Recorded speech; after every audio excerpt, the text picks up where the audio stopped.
welcome to the Product Growth Lab podcast, hosted by Andrew George and Melissa Pickle. This is the podcast for creative product-based business owners who want to grow their businesses without overwhelm or massive investment. Each episode, we explore actionable strategies, real-life stories, and insights from business owners and experts who know what it takes to succeed, whether you're just starting out or looking to scale.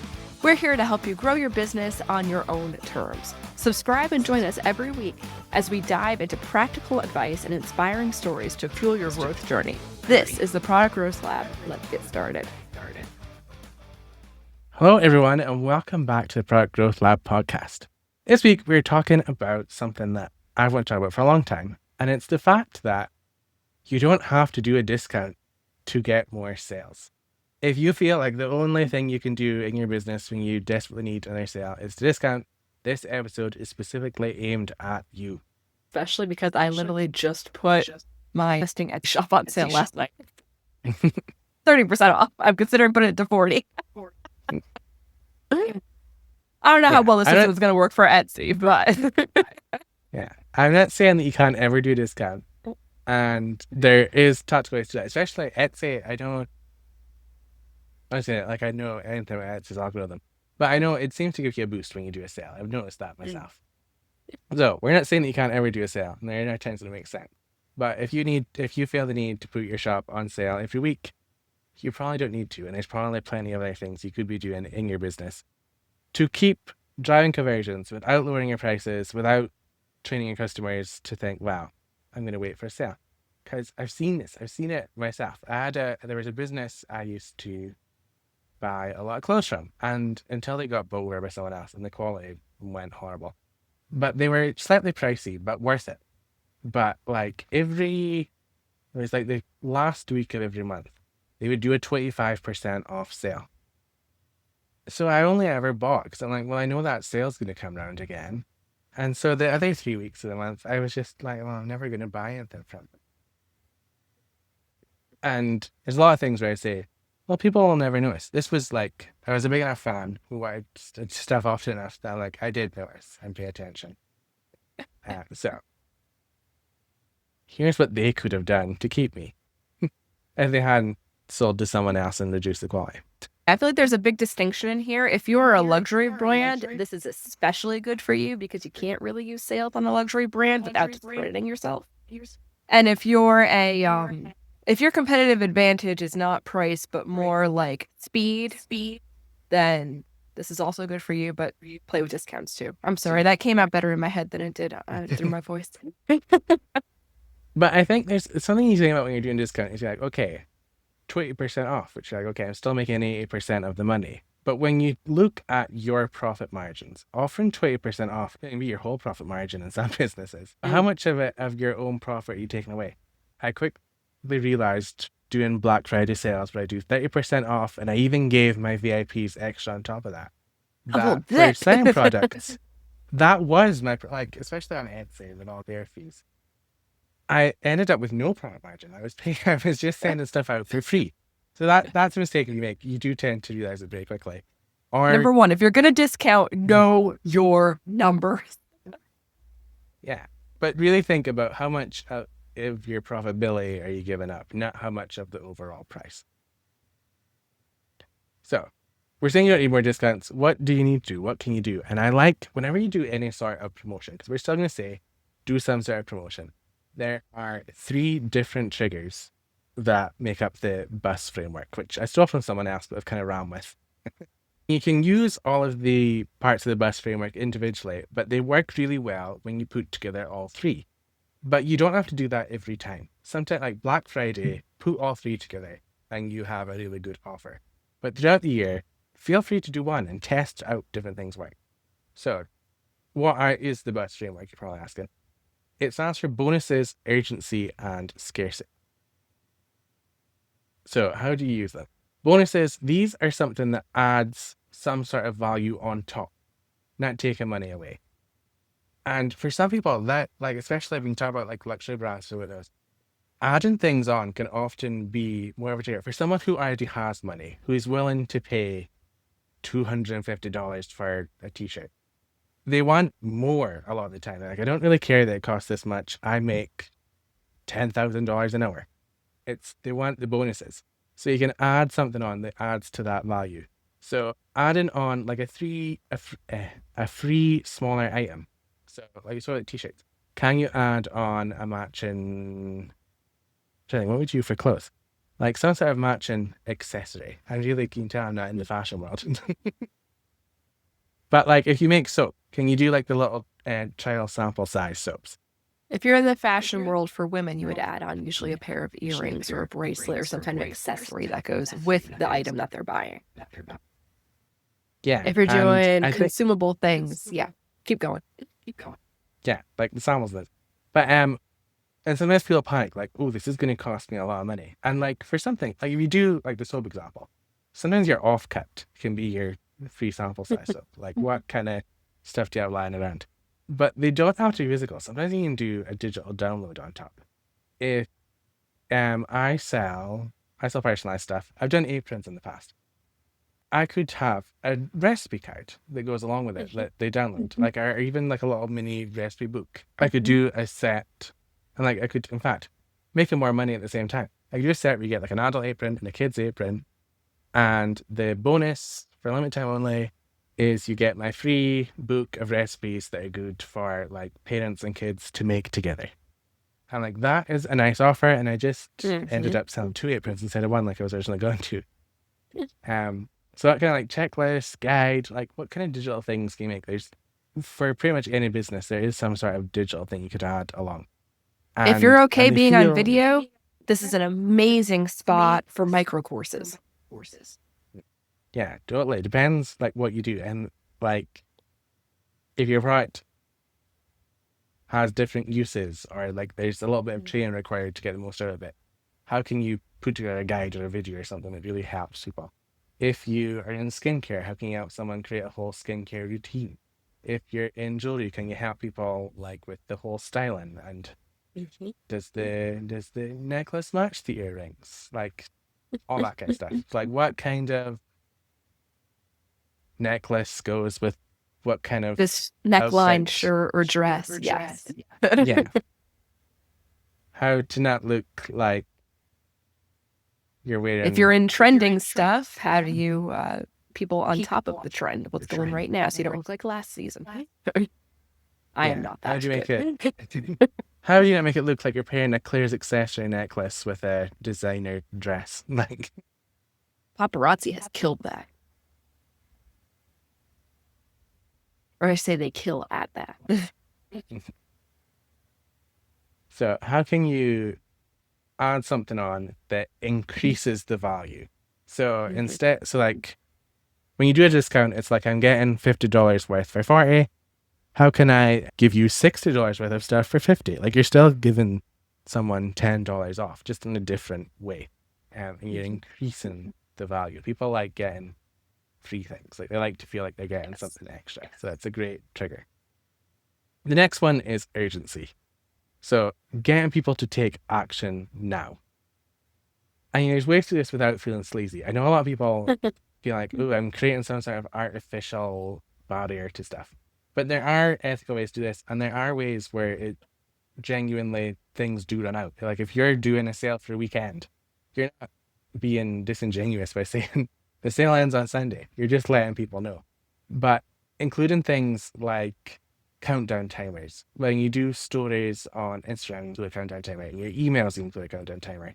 On your website, you can have a countdown timer. Having these things in all those places encourages people to take action and take action now. So I'm just like, oh, Melissa's going to give me $10 off this, but she didn't say when it ends. So I got time. There's no rush. You want to remove that idea of I got time.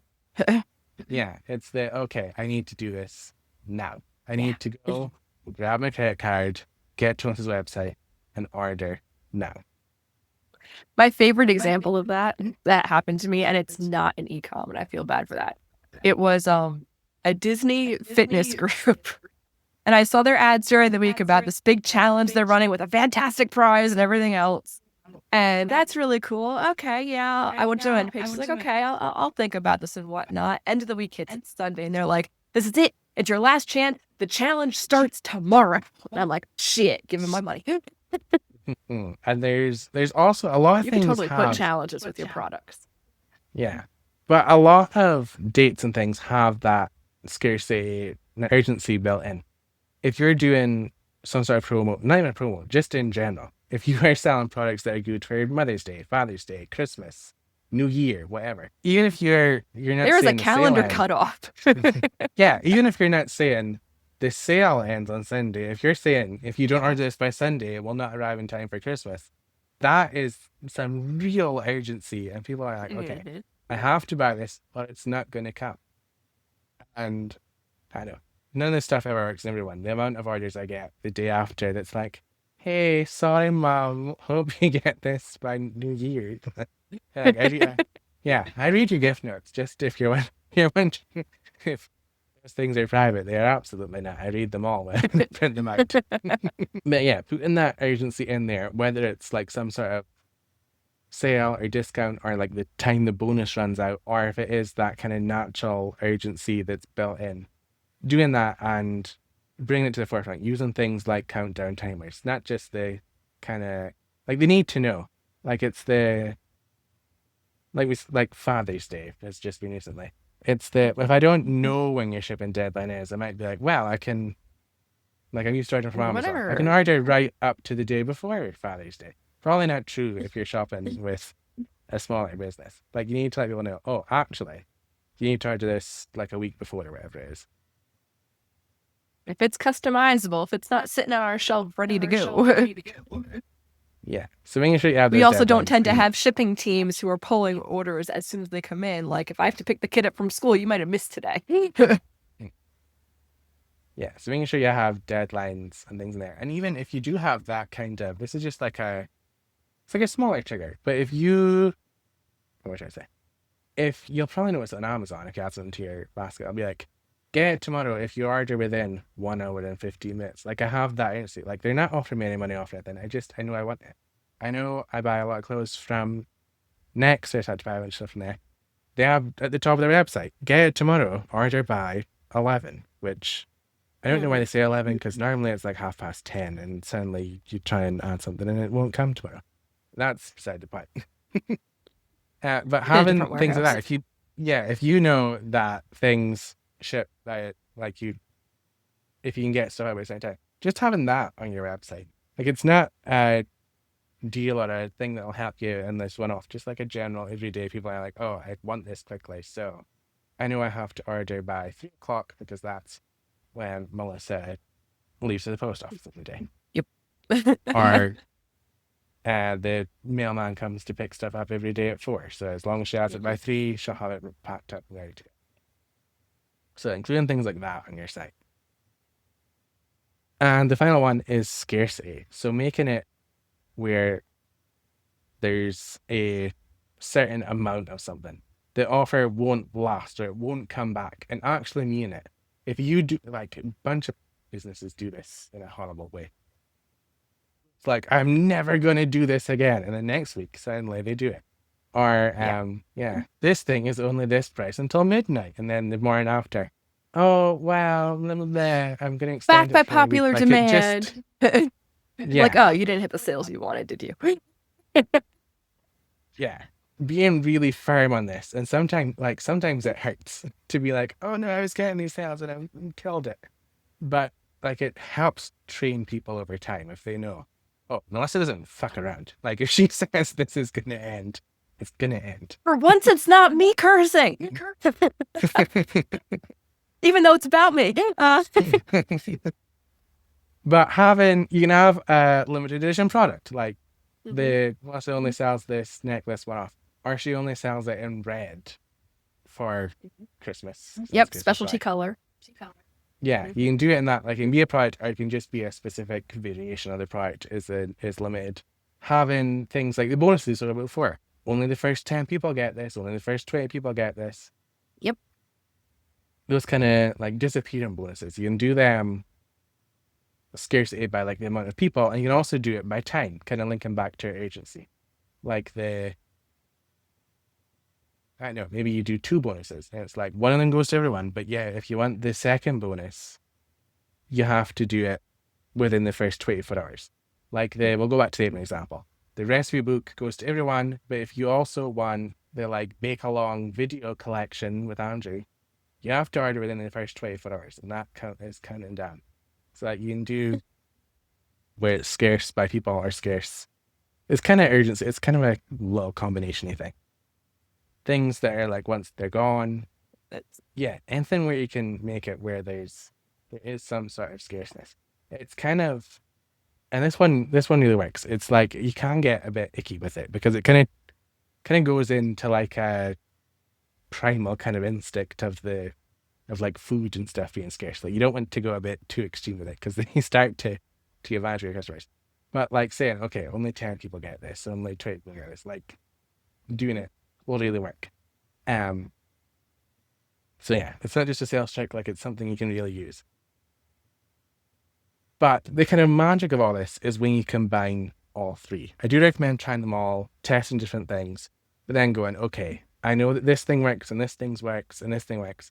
Now I'm going to combine them into one. So let's say you are selling a candle gift set and you say, okay, the bonus is I'm going to give you a free wax melt with any set, but it lasts until Sunday and there's only 25 of these wax melts available. Suddenly you have, Boom. okay, bonus, giving, urgency, scarcity.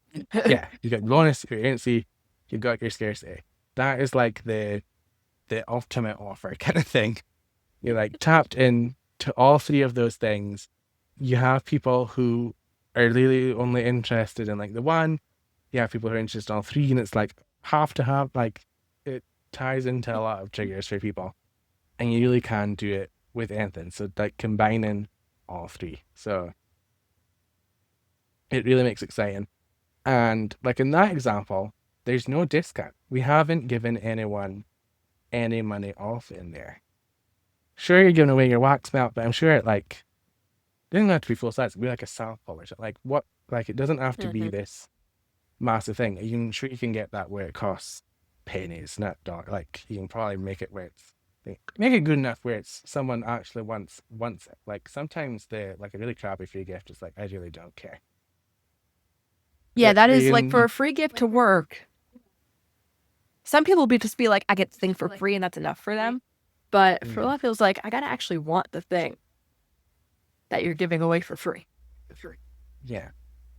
Where was I? I was in a clothes shop. It was like, you spend over 150, you'll get a free beach ball. I'm like, what the fuck am I going to do with a beach ball? Ulta does it all the time with the free makeup sample kit and all that. Like, but I don't want anything that's in your kit. I don't care that it's free. I think that is totally depends on the person. Like if I can, and that's knowing your audience. Yeah. I'm not a typical Ulta customer. Yeah. But there's ways to that. And I think the example, like the candle one, the wax melt, like your ideal customer like that. And like, it probably doesn't cost you a ton to do. You might have a whole batch of stuff that is left over, or like there's a slight problem with it. Not so much that it's bad. Like you don't have to be giving people stuff that you should throw out. But sometimes it's like you're not entirely impressed with the smell. Like there's something about it. Like it was supposed to smell. Or it smells great, but the design was bad. Poor or not, like just not what you wanted it to be. Yeah, or like they were supposed to be mint scented and they were supposed to be green, but they accidentally put in the pink, and you're like, pink isn't a mint smell. Like there's nothing wrong with those. You can throw those in. Like you end up with all sorts. Like there's always really clever ways to do this. Like I think back to our client who had soap that turned out wrong, but she said it kind of looks like brains, and she turned it into this whole Halloween offer thing that was genius. Oh, it was fantastic. The zombie brain soap, yes. Yeah. And that all came out from an example. Like it was not an example, from a mistake. Like something went wrong, but turned it out. It's like it's only wrong because of how you were preconceived that you wanted it to turn out. Just shift the perception. I can't speak today. and you can still charge full price. There's a whole like there's things I see with small businesses all the time where like this thing is wrong for this, and I'm like, I would never have noticed that or never known that. It's like you know that that's wrong. You know that you're like There's people who outsource for the same time. It's like, oh, they haven't done it how I would do it, so I'm discounting them all 50%. And it's like, okay, there's nothing wrong with that though. Like, it's still a good product. It's just not what you thought. But as long as your customer would love it and feel like it's not gonna fall apart when they touch it, I'm like, you totally can and should be charging full price for that. Like, you deserve that money. Like, there's a whole confidence and permission thing, and a whole 17 episode arc we could go into all this stuff, but the decisions handmade business owners make. But yeah, getting over it, I was kind of on a tangent, but getting over that kind of, it's not right in your brain. It's saying, okay, like, just getting creative with it and using that to create a bonus or for anything else. I'm going to tack on to that as well. The amount of times that I have created a jewelry product where I'm like, this is ugly. This is horrible, but I need to fill in the collection for the night. So it's going out anyway. And you know which one sells out? The ugly one that I thought was ugly, but my customers fell in love with. You didn't take the product. But it happened all the time. Don't make ugly stuff on purpose. Like, it won't work then. But things that might not come out how you expected it to does not mean that your customers. Yeah, I've had a few times where I've done like slightly more customized, like different colors and things I don't normally do with products. And people will ask for things and they'll come out and be like, this is really ugly. Like, it came out really well. I got embarrassed by it. But because people chose it and they kind of have a lot invested and it is what they wanted, they've always loved it. And they're like, this is amazing. And they should tell people that. Well, that's good. And they get more orders from it.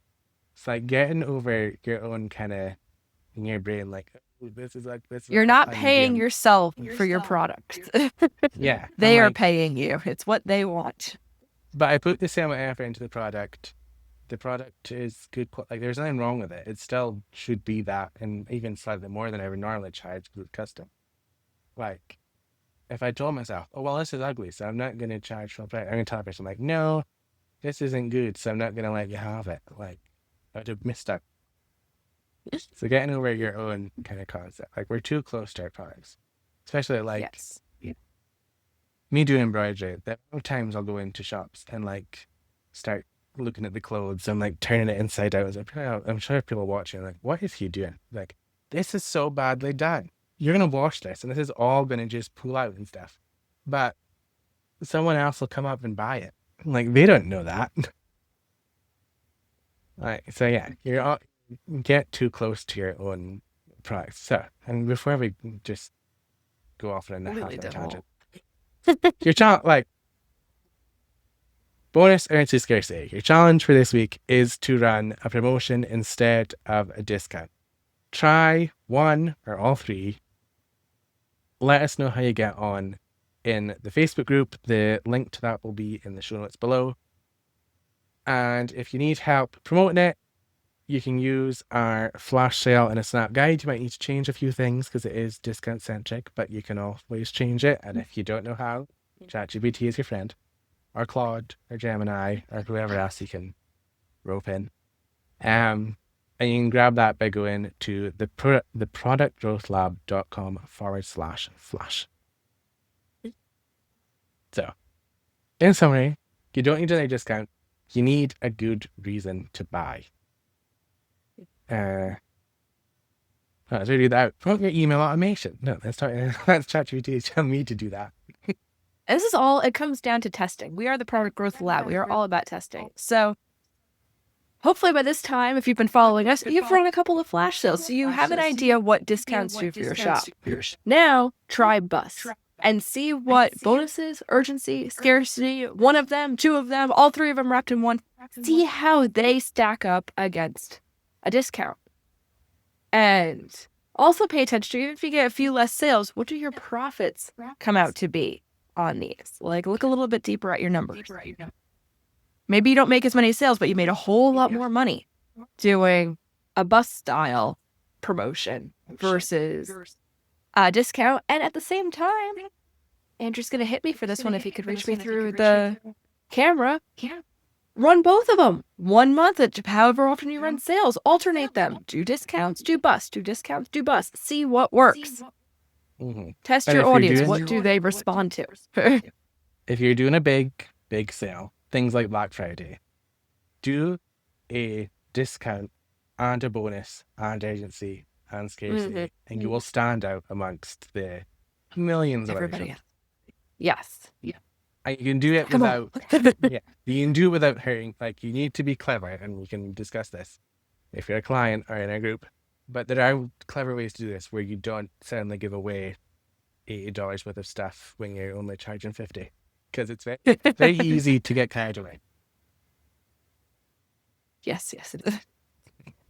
You get this thing, at this thing, at this thing, at this thing, it's all 50% off. Okay. Thanks for tuning in to the Product Growth Lab podcast. We hope you found today's episode insightful and inspiring. If you enjoyed the show, leave a review. It helps us reach more creative entrepreneurs just like you. Stay connected and keep experimenting. Follow us on your favorite podcast platform, and don't forget to join our community for more resources, tips, and support. Until next time, keep growing and creating. This is Product Growth Lab signing off.